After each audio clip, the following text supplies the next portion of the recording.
Good morning, good evening, good afternoon. I assume that I'm live. Maybe I am, maybe I'm not. I'll just kind of keep talking to myself. Oh, it looks like I'm live. Let's see if I am. Yay, there we go. Good. All right, so let's move this over. And there used to be a way where you could pop out chat, and I don't see how to do it anymore. So I'm just not gonna. So I don't know if I'm gonna see anybody's doing anything. But I guess I could do that, and I can keep that window open there. So, Jason's whack. By the way, I am going to be consuming an adult beverage. And it is a bourbon, heavily watered down, because why the F wouldn't I? I'm sure I'm going to hear cat calls tomorrow about, oh, John, you're drunk because you had a drink on a Friday night. And yeah, sure, if that makes you happy. So I've had several people send this to me, refer to it in my comment section, but a couple people post it in my Discord. This seems to be the thing people want to talk about. So this is Jason's whack. He is an interesting fella. Don't have anything against him. And he did a recent video that I actually covered because, again, a lot of people seem to find him highly entertaining and they want me to talk about him. So I did that, and I don't think he said a single correct thing. Like everything he said in that video was demonstrably wrong. Not entirely sure if it's going to be the same this video, but I just don't understand how Zwack could have been so entirely wrong in all of his predictions on the outcome of the Eline case, and me be so incredibly accurate. And he still thinks that he's a farther smeller than I am. So, yeah. Let's see how long it takes for him to get something disastrously wrong in this one, shall we? And with that, let us begin. So his analysis was that essentially Lane Myers, if he gets... Just before we continue, can everybody hear the video that I'm playing? I already got a 5x5 from Alan Killian about the audio for me talking. Oh, no, keeping the swine in line. My arm is well experienced with patting myself in the back. But could you guys hear the video? No one cares what you think, DMCA lawyer, but thank you. Yes, I am correct on this one. Maybe in the video that I made. Yes, I absolutely was correct in the video that I made, which is why I have no idea what he's going to criticize me for. Nobody's saying anything about whether or not they can hear the video. So I'm just going to assume that you can all hear the video, and we'll jump back into it. I'll rewind it. So his analysis was that essentially Lane Myers, if he gets his injunction against harassment, the civil injunction... There's only one injunction, and it's the civil one. That's the only one. There's only... Oh, Christ, ever-loving cracker. Curated docs. I'm going to thank my friend Big Jim Finch for providing us with so many documents. He is a treasure. You should give him all of your hard-earned money so that he can procure more of these things. Now, let me see if I can find... State of Arizona, sentencing. And we're going to open this bad boy up. Can everybody see that? Let's see if everybody can see that. And yes. Okay. So this is the minute entry of the order. And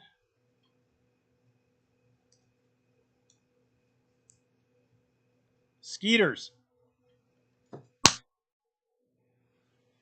As you can see there in the highlighted portion, it says, it is ordered that a lifetime no contact injunction is put into place. Defendant accepts service. I don't know what you would call that, but I would call that a criminal injunction. That's what I would call it. I might be a little dumb. I might not be as smart as Jason Zwack, whatever the fuck his name is. I mean, not that it really matters. Again, I don't have anything against the guy. He's his own kind of, and yeah, I mean,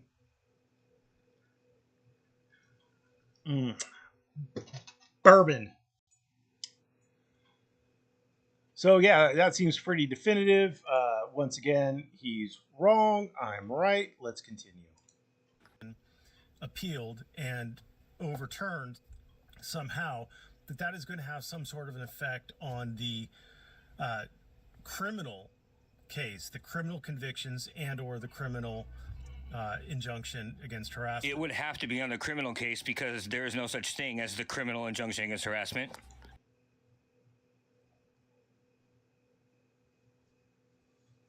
It would have to be on the criminal case? Well, I think he was unintentionally correct there. Yes, the criminal case would have to be appealed in order for there to have the criminal injunction against harassment set aside and the criminal conviction set aside. But as part of the plea deal, he gave up. Let's see. Do we need to pull up the plea deal?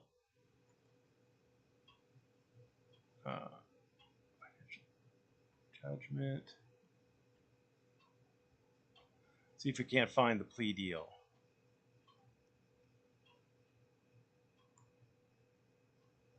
See if we can't find the plea deal.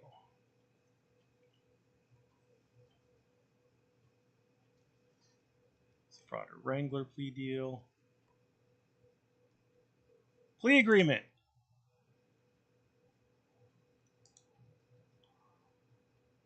Randy is here to make sure my live stream doesn't violate copyright. Well, apparently his stream is just my stream. So me restreaming his stream is really just me restreaming my stream. So I'm not really concerned about it.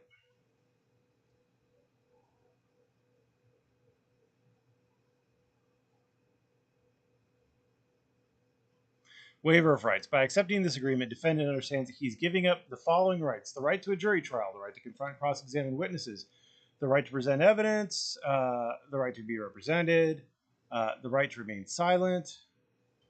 Oh, maybe that's not it. Appeals. There you go. Defendant hereby waives any right to raise and or appeal any and all motions, defenses, probable case or probable cause terminations, restitution orders, and objections which defendant has asserted or could assert of the prosecution or the court to the court's entry of judgment against defendant, imposition of sentence consistent with this agreement. So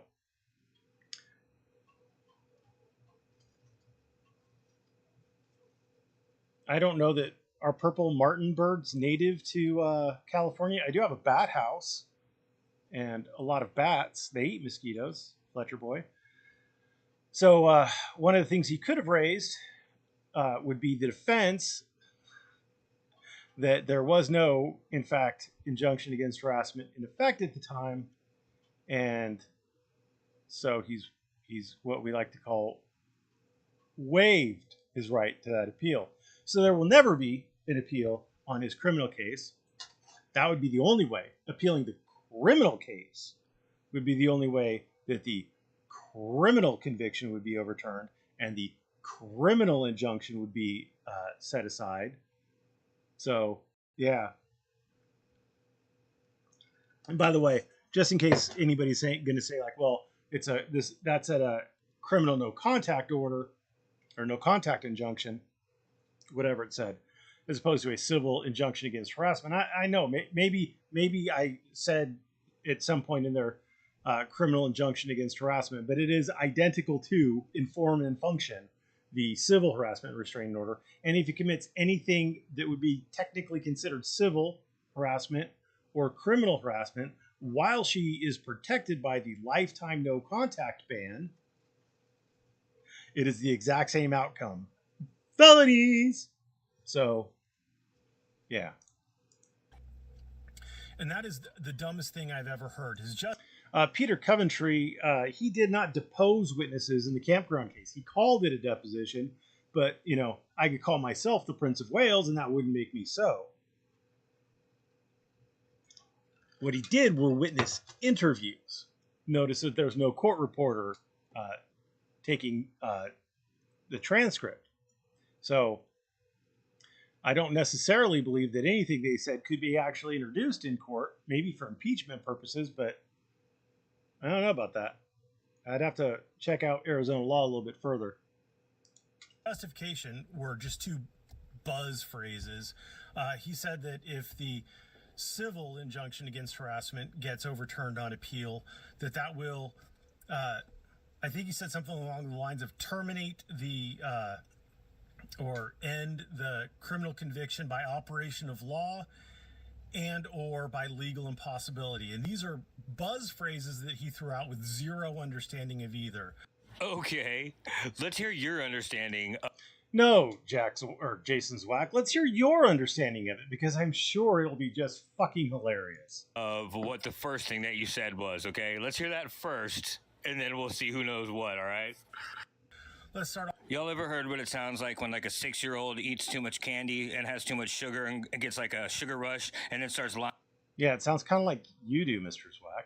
Lying about dragons and fucking butterflies and stuff. That's what you're about to hear out of this guy. It's going to be fucking retarded. Get ready. Is where statutes or contracts can so there's a difference between a deposition and a witness statement, Peter Coventry. A deposition, there is an official transcript created of it, maybe a video transcript, but there is an official one that's not done just recording off computers. It's done by a third party, so that it can't be altered, edited, changed, manipulated. So that's issue number one. Issue number two is there is a deposition officer that swears the witness in and has them testify under penalty of perjury.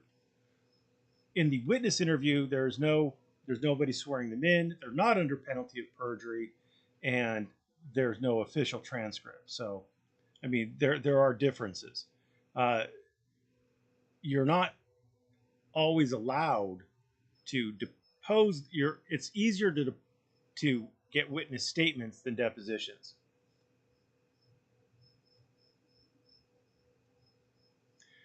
So yeah, the probation conditions are also the functional equivalent of an injunction, but there is actually an injunction in place. There's an injunction in place, lifetime, plus the probation conditions, plus the civil harassment restraining order is also in place. And I wouldn't be surprised. I mean, it wouldn't shock me if it survives the appeal, which that wouldn't shock me. But after it survives the appeal, it wouldn't shock me if she petitioned whatever she had to do to get that extended to a lifetime ban. Opposition counsel, yes. All parties can attend a deposition, and I believe that the state attended the witness statements.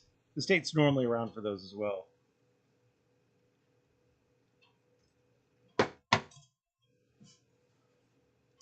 Terminate by operation of law.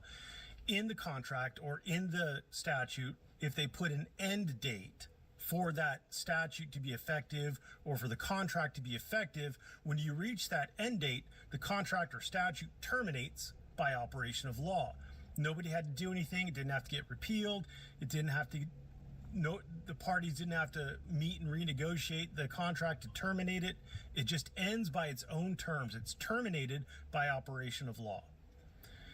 Think about what you just heard. Okay. Terminated by operation of law. He just explained to us what an expiration date is. Yeah. Like when bananas go bad. Yes, it is literally an expiration date, like when bananas go bad. I was working on something this last week. California has a new discovery law in place, 2016. Here we go.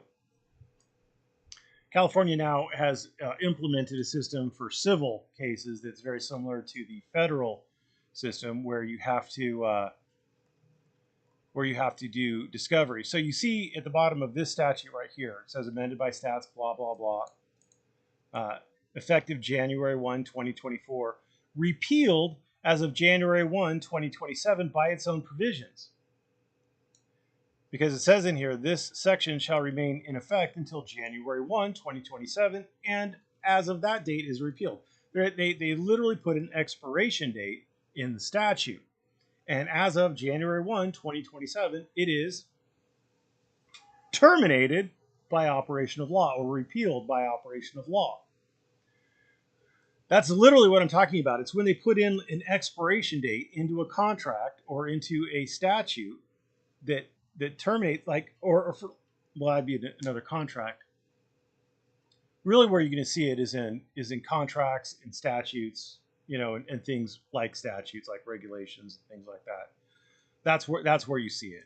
That's literally what terminated by operation of law is. So yes, an expiration date, like on bananas. But he spent 45 minutes doing it, and he claims this is what Michael Eline can't understand. He spent 45 minutes doing it. You're 2 minutes into the video with your interruption, sir. I think I spent about 2 minutes explaining it. An expiration date? The civil injunction against harassment being the only one in existence is... Except for the criminal injunction. What he was about to say. No, because I can read. And I can remember, and I've made videos on the plea agreement containing a permanent injunction. So I absolutely was intending and meaning to say what I said. Overturned, which I doubt it will be. It may be remanded for the trial judge to make a decision based on civil harassment. They're going to remand a civil injunction that was issued by another judge to the trial judge in a criminal case. No, I never said that. You just invented that whole cloth. Just by me saying they might remand it means specifically they might send it back to the trial judge that made the original decision. That's what remand means. They send it back down to the lower court where it came from.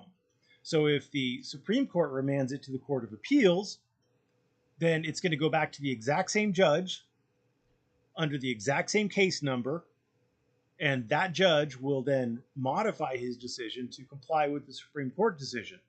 If the Court of Appeals remands the case back to the trial court level, it goes back to the exact same trial court judge. It has the exact same case number, and the trial judge who made the original decision, assuming that trial judge is still available. I mean, there might be some circumstances where that judge retired or something like that, or is out ill or what have you, where somebody else would do it. But the rule, not the exception, but the rule is it goes back to the exact same judge. That exact same judge makes a new decision based on, or maybe has a new finding of fact or whatever. But he then operates under the instructions given to him by the appellate court. I don't know why this is hard to understand. What the fuck is wrong with you, dude? The hell? Well, if you make up things that I say and then you take exception to them, that's not very sportsmanlike. That's not very charitable. Like if I said Jason Zwacky sucked 100 dicks in a row, I mean, what's wrong with you, dude? Why would you suck 100 dicks in a row? You look like a seal playing trumpets. I mean, that wouldn't be very charitable of me. I mean, I would think that would be wrong of me to say, and so I won't say that Jason Zwacky sucked 100 dicks in a row. Hell. Law. And I loved how the inflection of his voice went up. Like he was truly shocked that I would say such a thing that I didn't say. So, I mean, yeah, I too am shocked that I said such a thing that I didn't say. It's a shocking thing. My voice can rise up to what the hell? Because that's the only law that it can be based on, because there's only one law. Because that's the only law. The hell? Law. Because the trial judge will remand a civil and based on to make a turned, which I doubt it will be. It may be remanded for the trial judge to make a decision based on civil harassment. They're going to remand a civil case. Law. Because that's the only law that it can be based. Yeah, it's going to be based on on the whatever opinion the appellate court judge has. Yes. Based on, because there's only one injunction and it's the civil one. So again, there's two injunctions. I mean, you keep saying the same wrong thing, it won't make it right. I think he made it based on criminal harassment law, so it may get remanded to him for that purpose, but I seriously doubt it'll get terminated or set aside. Vacated. But well, if they vacate the judgment, then there would still have to be a new judgment. They would have to overturn the trial judge's ruling. It still wouldn't. But you notice, like in the termination by operation of law, the termination has to be included in the statute or in the contract. Yeah. Okay. Whatever. Yeah. Okay. Whatever. I'm just going to completely ignore what the fuck you said, even though it's the actual way the words work, the way the term works. I'm just going to completely ignore it and say, yeah, whatever.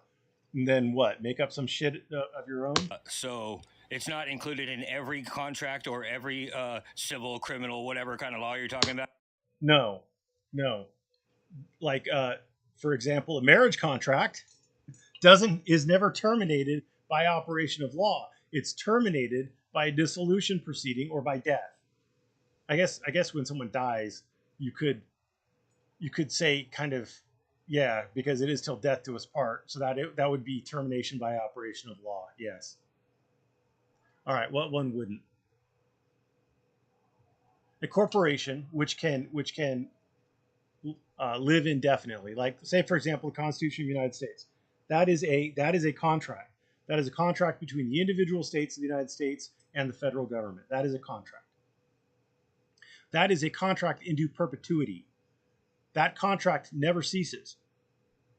I mean, theoretically, the government could be overthrown, but it would be terminated by operation of law.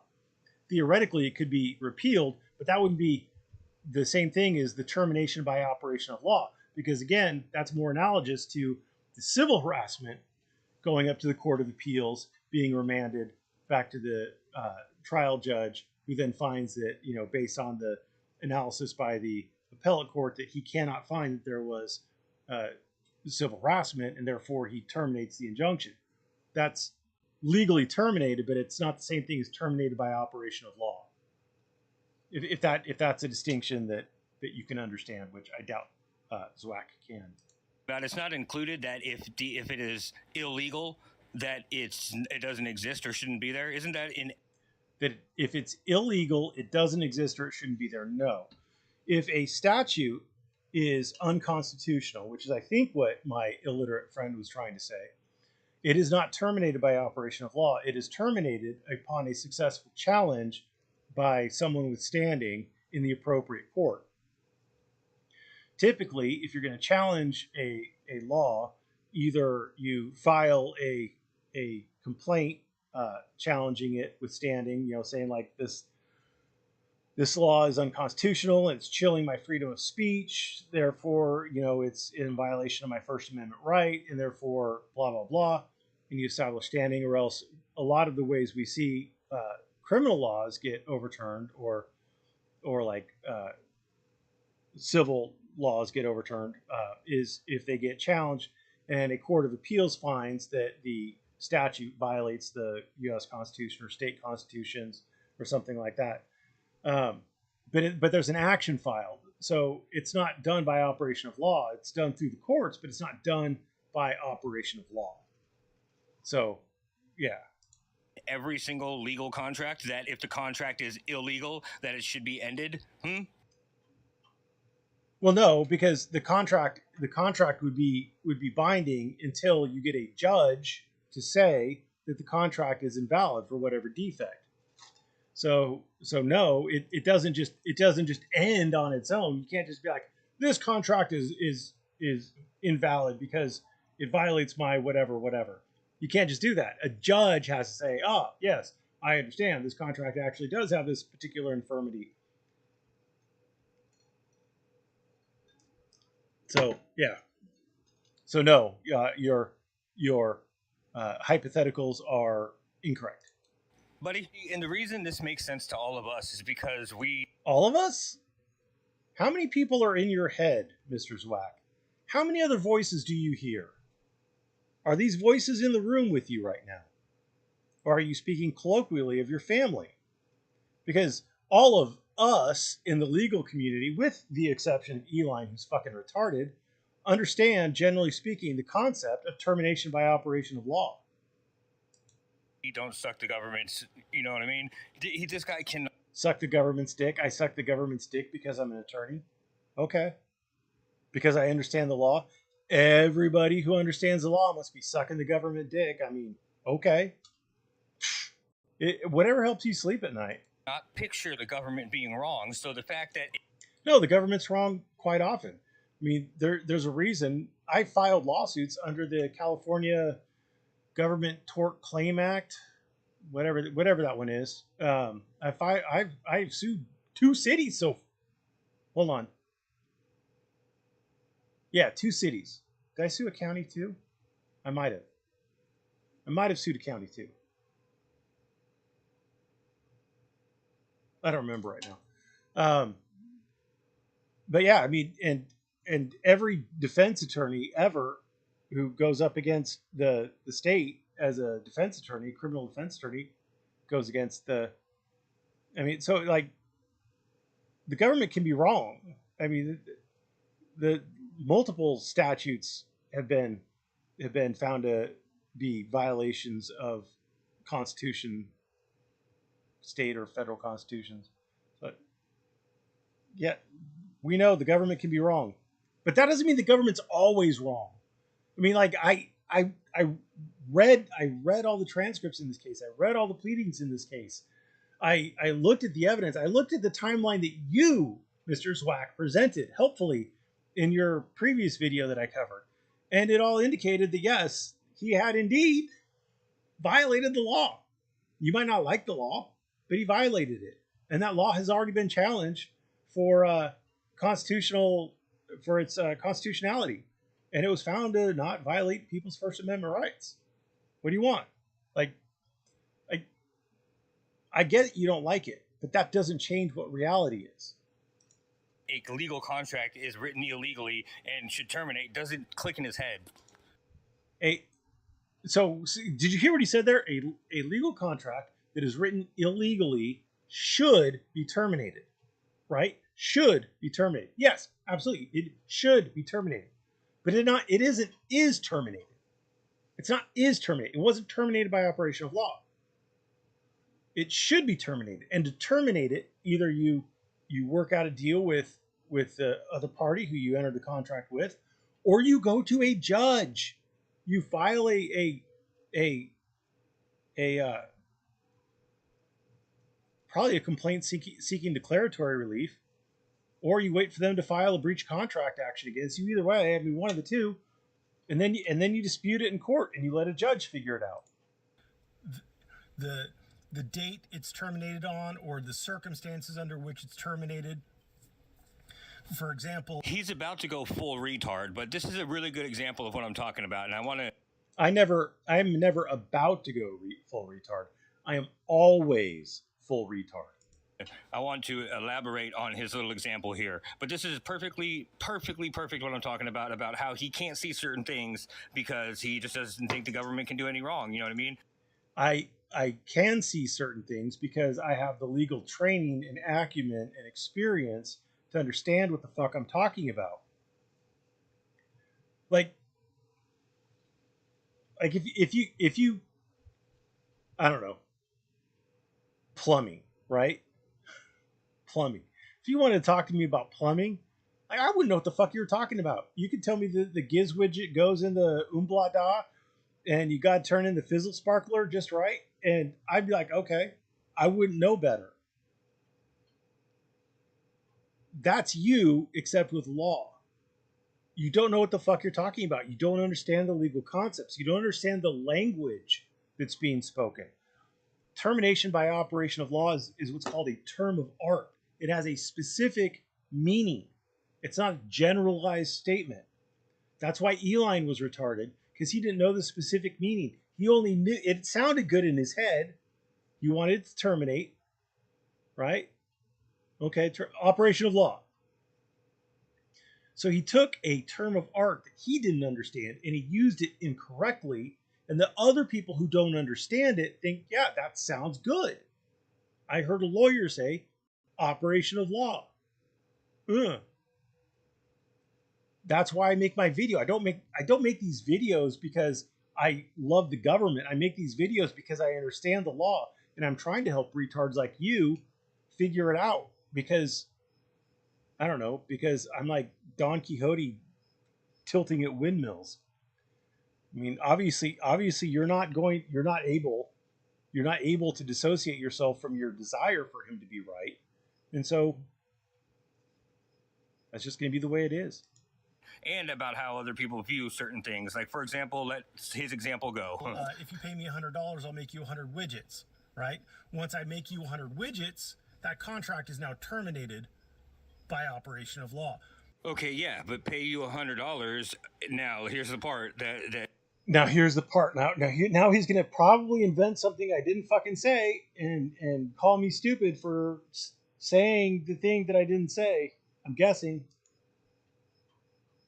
Because why don't Mr. Zwack, why don't you just deal with the fucking illustration I gave you?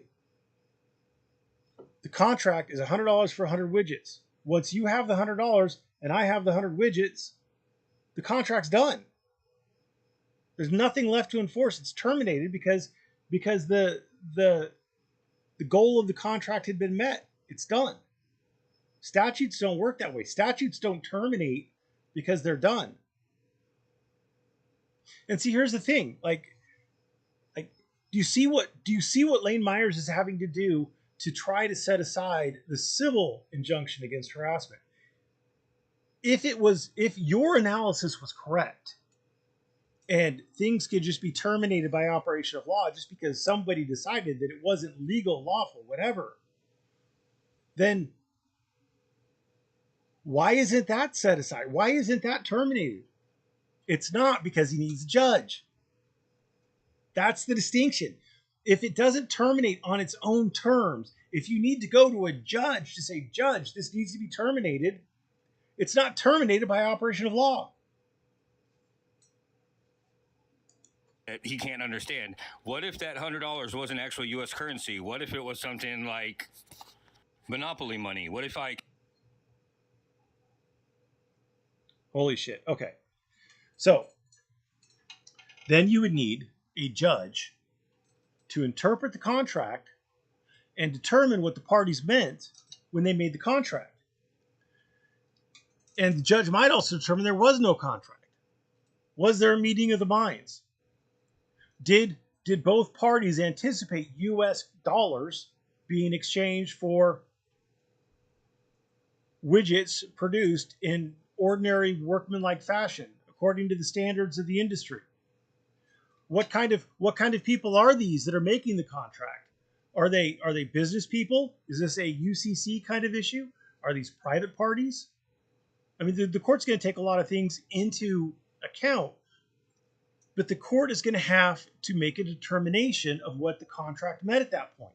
The contract doesn't end.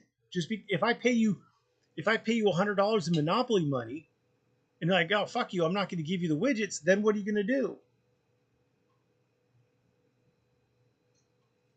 Either you give up or you sue me for breach of contract. And you go to a judge. It can fool you with the best monopoly money in the world that look like U.S. currency, and then you come to find out it's monopoly money. Wouldn't that... Then I would sue you for breach of contract. My recourse would then be to sue you for breach of contract. There may be other things like, fraud, like fraud in the inducement or something like that. I don't know. There might be other causes of action depending on the fact pattern. But I would sue you for breach of contract. The very first thing in my complaint would be breach of contract. And hopefully there would be an attorney's fees clause included in it. That's the first thing I would do. I'd go to a judge. I would say, shit, the contract's gone. It's void. I have no recourse now. No. The contract's still valid. My position would be the contract's still valid. I gave you 100 widgets. I expect my 100 real US dollars. He's so dumb. Like, he doesn't even understand the concepts of contract law well enough to discuss termination by operation of law. You just don't understand anything, Mr. Zwack. By operation of law, terminate the contract because I paid you with illegal money? No, the contract would, in theory, assuming it was an otherwise valid contract, you would just have breached your requirement or your obligations under the contract.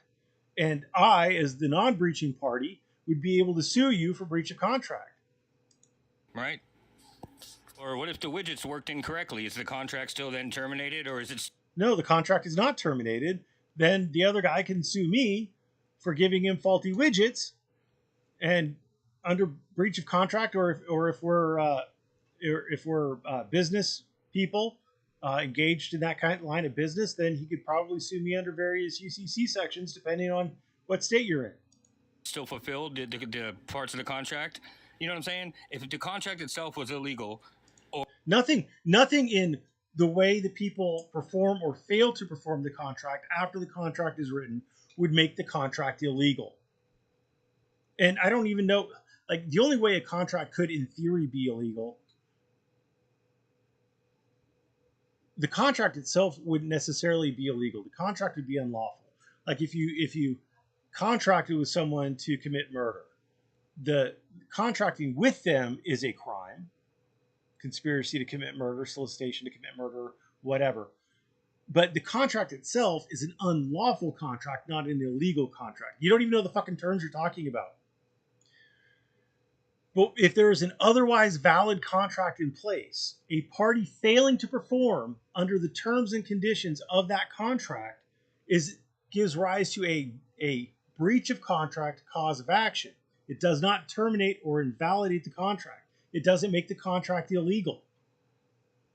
Post-contract performance cannot make the contract itself illegal. At least, I mean, there may be some hypothetical out there where it possibly theoretically could, but in 99.99999% of all cases, it can't. It doesn't. That's why you sue people for breach of contract.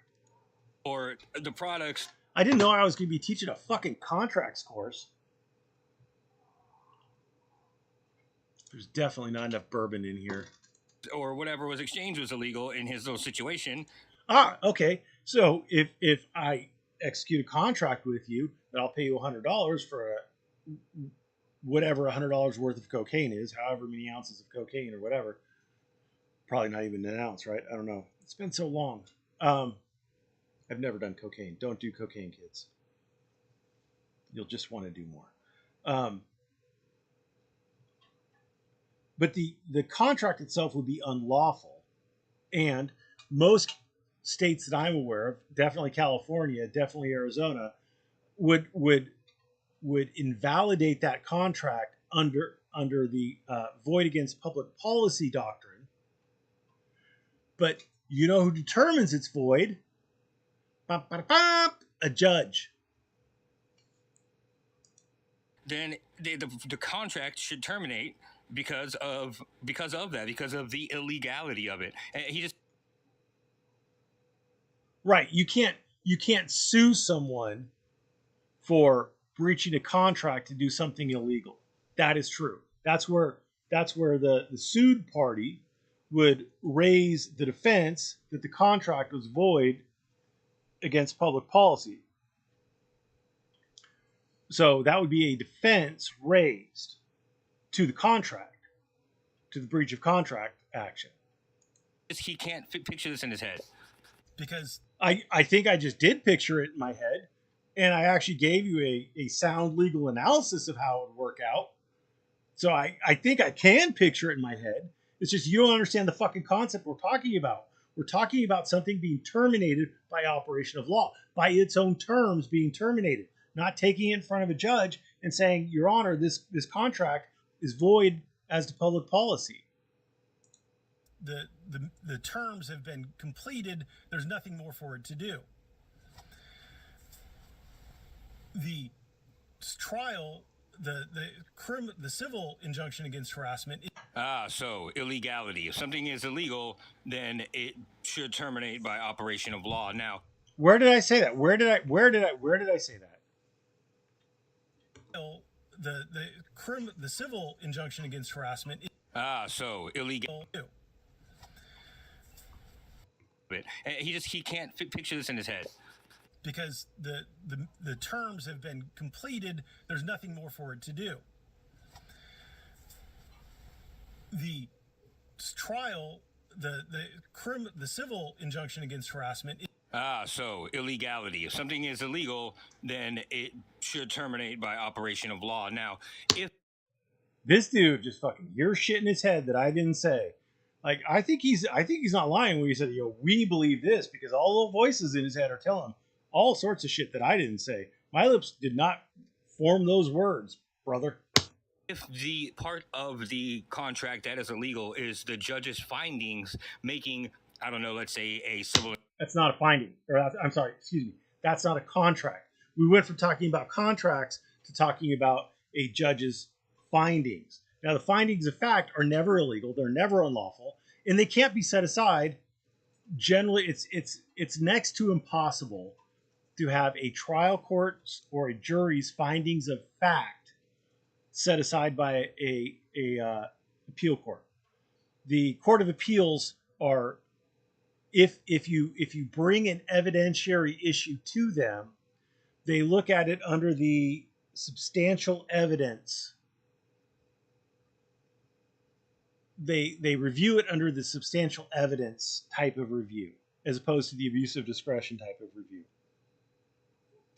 And substantial evidence means that the trial court is going to look to see if there's any evidence that supports the finding of fact. And if there's any evidence that supports the finding of fact, then the Court of Appeals is going to affirm the finder of fact's decision. So let's do an example. Not that Zwacky is going to get it, but let's do an example. If you go to trial, 99 people say X happened, and one person says X did not happen, and the finder of fact finds X did not happen based solely upon the testimony. So one person says it didn't happen, 99 people say it did. Finder of fact finds that one person was telling the truth and the 99 people were lying, and they find that X did not happen.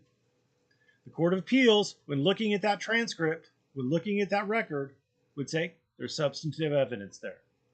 There's substantive evidence there. Because the Court of Appeals can't put themselves in the position of the finder of fact. They don't see all the evidence. They don't see. I mean, they could say, well, I mean, the finder of fact could say, I thought that the 99 people were lying. They all looked like liars. They acted like liars. They talked like liars. They were impeached on multiple other issues, whatever. So I'm finding that the one person who testified X didn't happen, that person seemed credible. They were never impeached.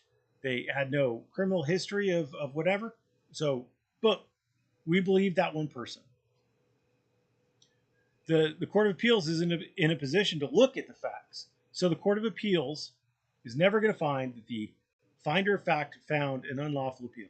I have not yet seen an appeal Peter Coventry. It's been extended, I think, till the 12th of August for him to file one.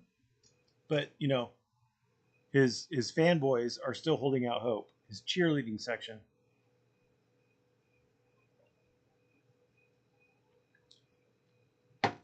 As the ice melts, it gets easier to drink. Or maybe as I drink more, it gets easier to drink. Either way, I'm liking it. Injunction, right? But the judge's findings making, I don't know, let's say a civil injunction, right? But the judge's his findings or his judgment. The findings are going to be the findings of fact. The judgment may or may not be may or may not comply with the law. Findings upon appeal. Wait, he's mixing around findings and the judgment. So I got to listen to this again. I'm sorry. The part of the contract that is illegal is the judge's findings making, I don't know, let's say a civil injunction, right? But the judge's findings upon appeal, the appeals court or the appeals judge finds that whatever the judge found was wrong. Found. See, so he's using the wrong words because he doesn't know what the fuck he's talking about. Findings are findings of fact. Findings is short for findings of fact. The legal conclusion that the judge drew and bases judgment on is going to be a legal a legal. I guess no, because a legal finding would be that a finding of fact. It'd be his interpretation, his application of the law to the facts. There you go. Right. If you remove the judge's findings, that contract now has no. Again, it's a very poor analogy because a judgment is not a contract. A contract is an agreement entered into with two or more parties where they define the obligations and duties of each other. There is an exchange of, oh God, why'd that term? Something of value. What do they call that? Consideration. There's an exchange of consideration. Yeah. So that's a contract. So a judgment is not like that at all. A judgment is where two or more people have a dispute. They go to a presumably neutral third party, the judge, and they're bound by the judge's decision, by the judge's findings of fact and his conclusions of law. Basis and can be terminated by the operation of law. No, again, that would be terminated by a judicial decree, a judgment, an order, an appellate decision. It would not be terminated by operation of law because, again, termination by operation of law is a term of art that has a specific meaning that doesn't include going to a judge and having a judge make a ruling. So, if the appeals court judge doesn't want to call it abuse of discretion, which is what a judge making a bad decision is, and it getting well, maybe abuse of discretion, or it may be substantial evidence. There are multiple ways you can appeal something. Caught on appeal is called abuse of. Abuse of discretion would be in a situation where the judge has or believes he has the ability to make a decision in a certain way and doesn't. Like denying a motion, overruling an appeal, or I'm sorry, overruling an objection, applying the wrong law to the case. Those would be abuse of discretion, not findings. Findings again would be a substantial evidence type of analysis. Discretion, LeVar versus Cahill. But the thing is the upper court judge, the appeals judge, might not want to, you know what I mean? Again, this is just covering each other's back type shit. But I believe LaFaro versus Cahill was the situation where we'll call this the petitioner. The petitioner overhears the respondent, or plaintiff overhears the defendant. I don't know exactly how they style it in Arizona, telling other people that the petitioner is a dirty, rotten so-and-so, right? Says bad things to these other people, and the petitioner plaintiff overhears it. The LaFaro versus Cahill determined that that wasn't directed at the petitioner plaintiff. So for it to be harassment, the actions have to be directed at the petitioner plaintiff, not just said to third persons when you don't have the intent for that communication to reach the petitioner plaintiff.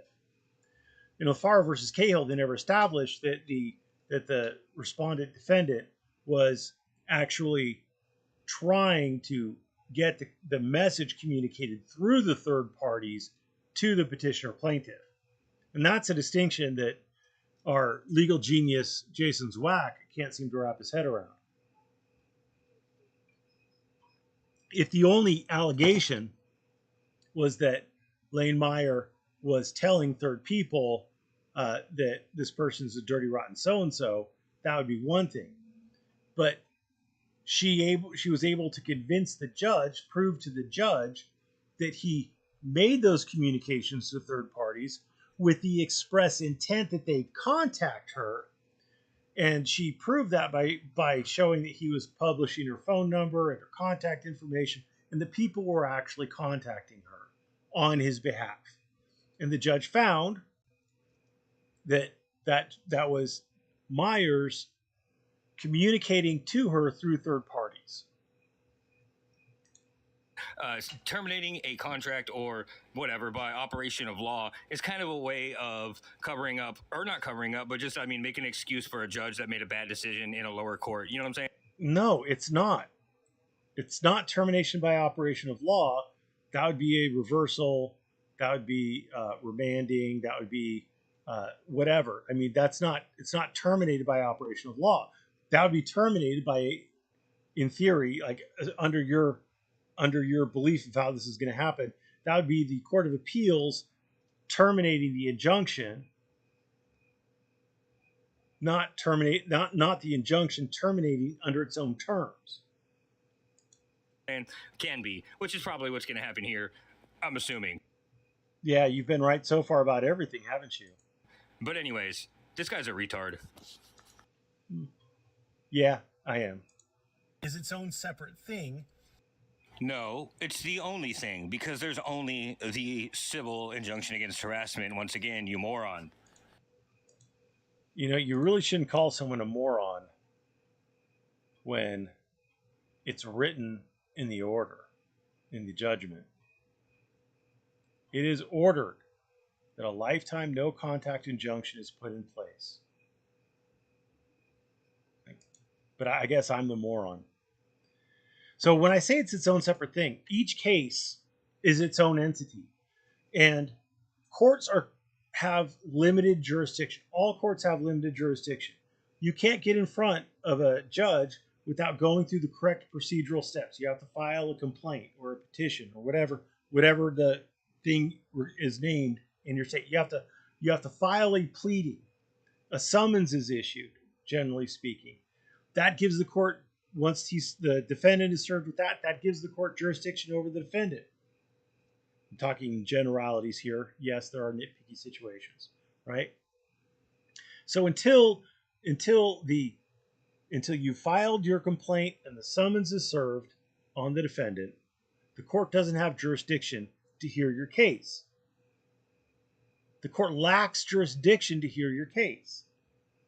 A court of appeal works the same way. There has to be the correct paperwork filed in the correct court, the notice of appeal, whatever the procedural standards are in your state. That gives, assuming everything is done correctly, the Court of Appeals jurisdiction over the appeal. And then the Court of Jurisdiction or the Court of Appeals is going to have to determine whether or not they have statutory, legal, whatever jurisdiction to make the determination over that particular subject matter. And then they can make a decision. The issue here that you're failing to grasp is that the civil case is its own little package, and the Court of Appeal can only hear that one little package. They can only hear whatever issues. It can't even hear the whole package. It can only hear whatever issues that Lane Myers properly pleads in his appeal. That is the only thing that the Court of Appeals can make a ruling on, is what is properly pled and presented in front of them.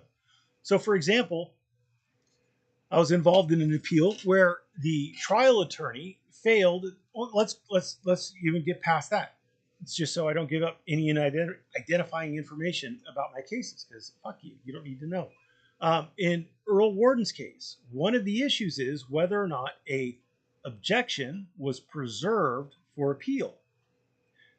That is a jurisdictional issue, whether or not that objection was properly timely made, because the answer is made before the attorney made the objection. And there's in Texas, if you make the appeal fast enough, then or if you make the objection fast enough, like if the person just answered way too fast, then maybe. But if another question has been interposed in between, then maybe not, right? So that is a question that both the state and Earl Warden's attorney are arguing, because if that was not preserved for appeal, then the court can't make a ruling on the merits of the objection. I had a case recently. I just like was it Wednesday? I checked the tentative.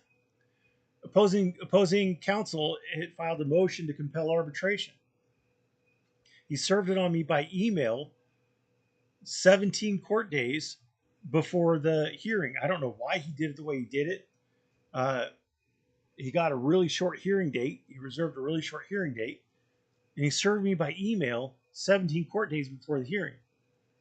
And California statutes require 16 court days plus an additional 2 court days if you serve by email, which he did.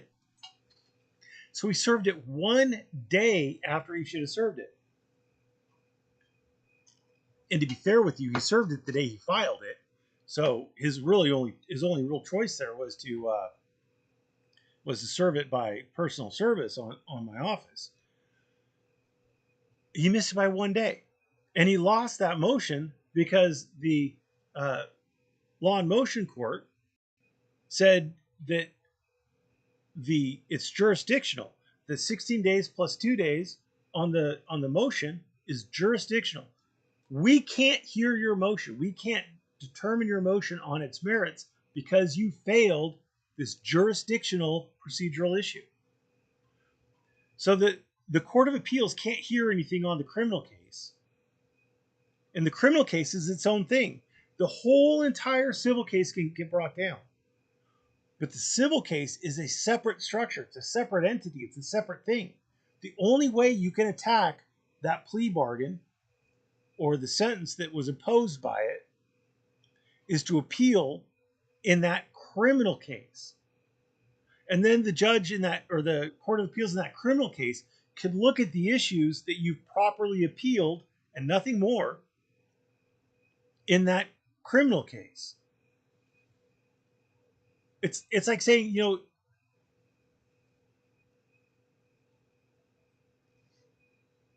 it's like saying if my neighbor's house burns down, then my house has to also burn down. No, they're two separate things. Maybe we should get into that for a second. Okay, so you have 2 different cases. Absolutely not true. There's one case. There's 2 cases. There's a civil case and the criminal case. Is this guy retarded? Does Whack not realize that there was a criminal case that charges were brought under with a whole different judge? And instead of the victim being pro per, she was not a party to it. The state was the party, and the state had a prosecutor. Does he not realize that? There's one case, and it has a civil injunction against harassment that's attached to it. The Court of Appeals.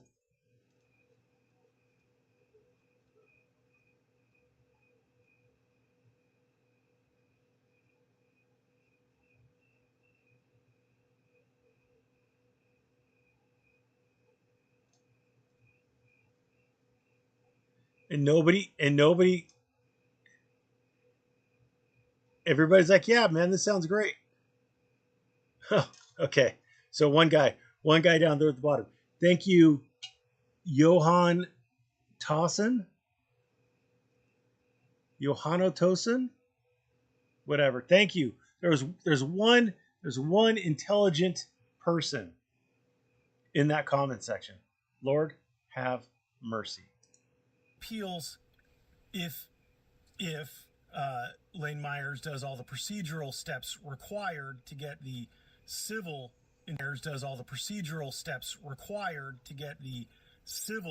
injunction against harassment in front of the Court of Appeals, the Court of Appeals would then have jurisdiction to make decisions about that civil injunction against harassment. The criminal trial, the criminal conviction, and the criminal injunction against harassment. There is no criminal injunction against harassment. There never. Yeah, there is.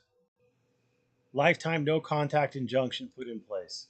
There was, and there's still not one. So, anyway, so you're just talking about the case, okay?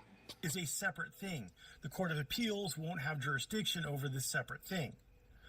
Once you're done with story time, I'm going to explain what a timeline is, right?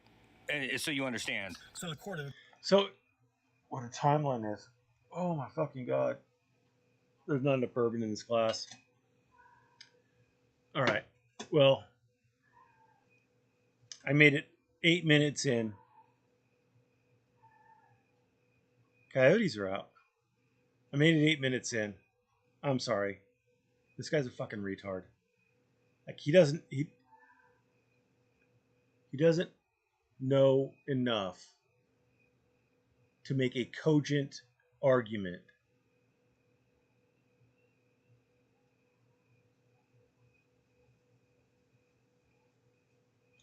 I'm cooked. Sorry.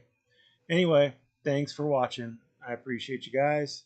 You have a wonderful day.